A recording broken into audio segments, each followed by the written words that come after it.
Part 3. In this part, you will hear some short talks. After each talk, you will answer some questions about it. Choose the best answer to the question from the choices printed in the test booklet and mark your answer on the separate answer sheet. You should mark A, B, C, or D. There are 17 questions in Part 3. The talks and questions will not be repeated. If you want to, you may take notes in your booklet as you listen. Please listen carefully. Now turn the page.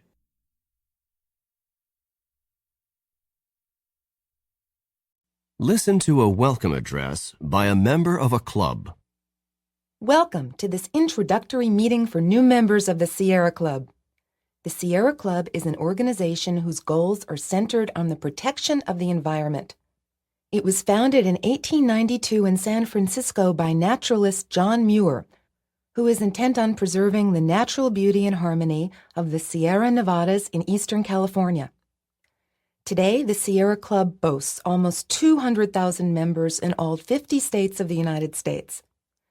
Through activities such as conferences, lectures, exhibits, and films, the organization works to continue the effort begun by John Muir.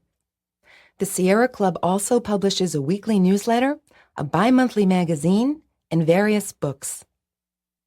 Number 44. What is the main objective of the Sierra Club?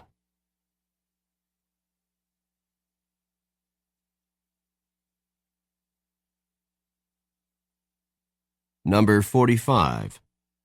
Approximately how long has the Sierra Club been in existence?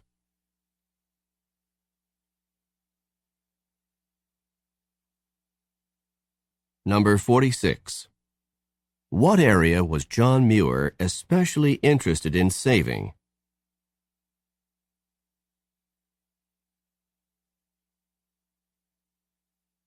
Number 47. Where does the Sierra Club have members?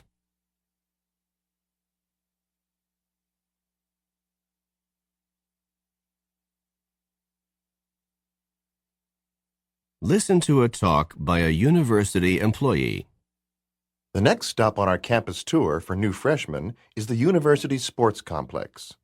This university has extensive sports facilities and is dedicated to providing maximum student access to these facilities. On the right, you can see the University Stadium, which is used for football and soccer, as well as track and field. The gymnasium straight ahead contains the arena that is used for basketball and gymnastics. The gymnasium also includes an up-to-date exercise room with a large variety of the latest equipment. The exercise room is open to any student with valid student ID, not just members of athletic teams. The pool complex is behind the gymnasium, and that is also open for general student use, except when the swim team, the diving team, or the water polo team is practicing. To the left, you can see the tennis courts and outdoor volleyball courts. It is possible to take instruction classes in these sports, or you're welcome to sign up for court time at the athletic department office if you just want to play with some of your friends. These are just some of the sports facilities that are available to you here. But I think you can see that this university makes an effort to provide the best opportunity for its students to take part in sports. Now, let's continue on to the Art Center. Number 48. Who is probably listening to this talk?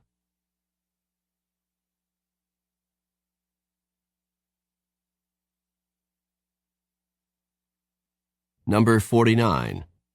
What is needed to get into the exercise room?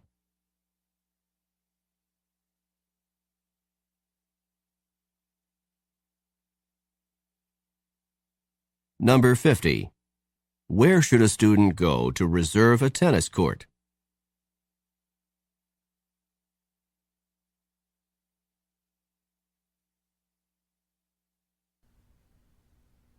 (51) What will the students probably do next?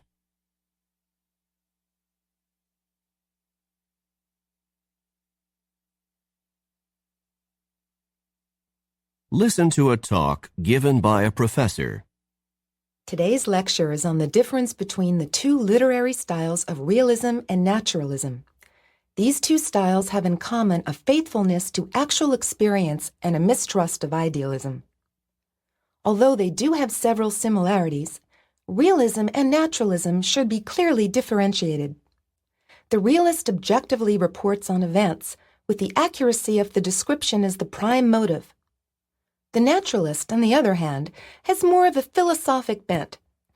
Naturalist writings express the writer's philosophy that human actions are determined by natural laws, such as heredity and environment. 52. This talk would probably be given in which of the following courses?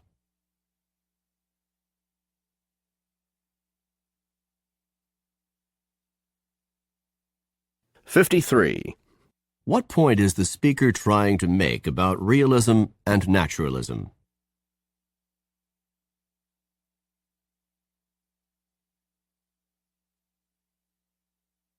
54. Which of the following best describes realism?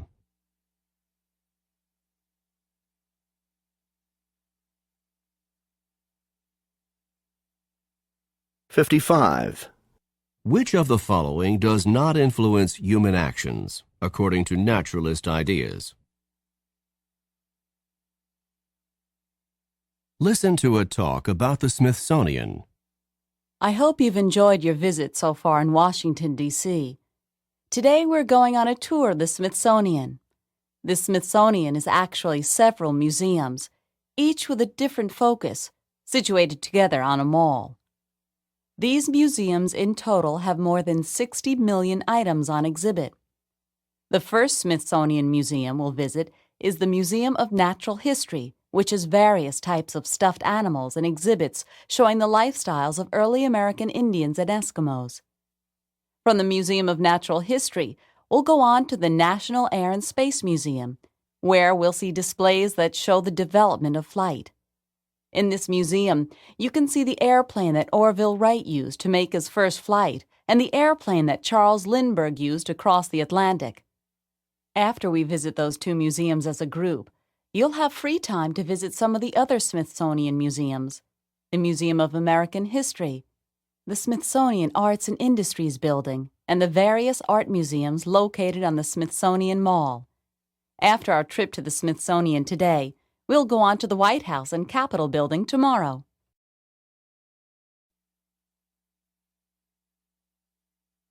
56. Who is probably giving this talk?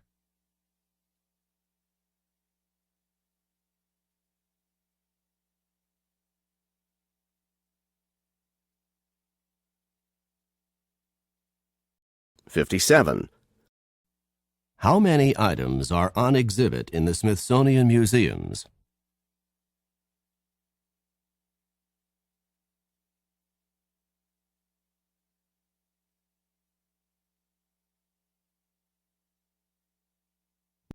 (58) According to the talk, which museum has exhibits of early Eskimos?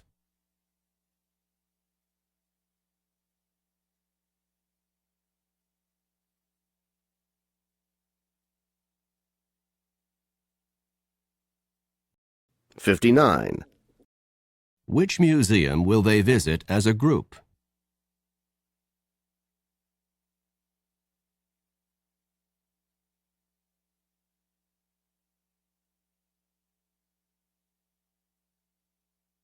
(60) Where will they go tomorrow?